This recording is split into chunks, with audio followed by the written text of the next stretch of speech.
Boche Gold and Diamonds. Buy now, pay later. പാതിവില തട്ടിപ്പിൽ എല്ലാ പ്രമുഖ രാഷ്ട്രീയ പാർട്ടികളുടെയും പ്രതിനിധികൾ ഉള്ളതിനാൽ അന്വേഷണം ശരിയായി നടക്കുമെന്ന് കരുതുന്നില്ലെന്ന് ആം ആദ്മി പാർട്ടി പാലക്കാട് ജില്ലാ പ്രസിഡന്റ് ടി വേണുഗോപാൽ പറഞ്ഞു. ഒരു ഘട്ടത്തിൽ അന്വേഷണ പ്രഹസനം അവസാനിപ്പിച്ച് പ്രതികളെ രക്ഷപ്പെടുത്തുന്ന സമീപനമാവും സർക്കാർ സ്വീകരിക്കുക എന്നും വേണുഗോപാൽ പറഞ്ഞു. പണം നഷ്ടപ്പെട്ടത് സാധാരണക്കാർക്കാണ്. തട്ടിപ്പ് പണം സംഭാവന എന്ന പേരിൽ കൈപ്പറ്റിയ രാഷ്ട്രീയ പാർട്ടികളും നേതാക്കന്മാരും അവരുമായി ബന്ധപ്പെട്ട പോഷക സംഘടന നേതാക്കന്മാരും പണം തിരിച്ചു നൽകണം. പണം നഷ്ടപ്പെട്ടവർക്ക് അത് തിരികെ ലഭിക്കാൻ എല്ലാ സഹായവും ആം ആദ്മി പാർട്ടി ഉറപ്പുവരുത്തും.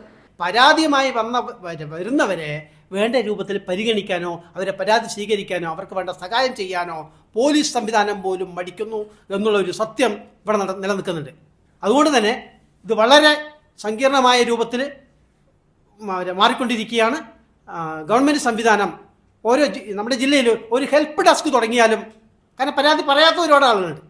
ഞാൻ പറഞ്ഞത് രണ്ടുപേരെ എൻ്റെ അറിവിൽ പക്ഷേ 40-50 പേരോളം വടകരപ്പള്ളി പഞ്ചായത്ത് വന്നിട്ട്, അതുപോലെ മറ്റുള്ള പെരുമാട്ടി പഞ്ചായത്ത് 190 വന്നിട്ട്, നല്ലേപ്പള്ളി 40 ഉണ്ട്, എലപ്പുള്ളിയിലുണ്ട്. അപ്പോൾ ഞാൻ പറഞ്ഞത് ഇത് ഒരു ഹെൽപ്പ് ഡെസ്ക് തുടങ്ങിക്കൊണ്ട് ഈ ഇരയാക്കപ്പെട്ട മുഴുവൻ ആളുകളെയും ക്രോഡീകരിക്കാനുള്ള ഒരു സംവിധാനം ഗവൺമെൻറ് തലത്തിൽ ഉണ്ടാവണം.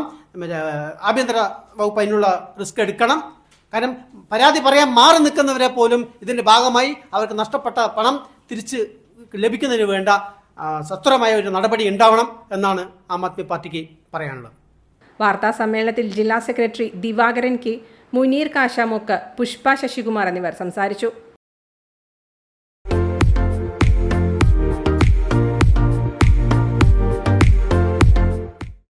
ഡോട്ട് വ്യൂ ന്യൂസ്, കാഴ്ചകളാണ് ലോകം, കണ്ടു തുടങ്ങുക.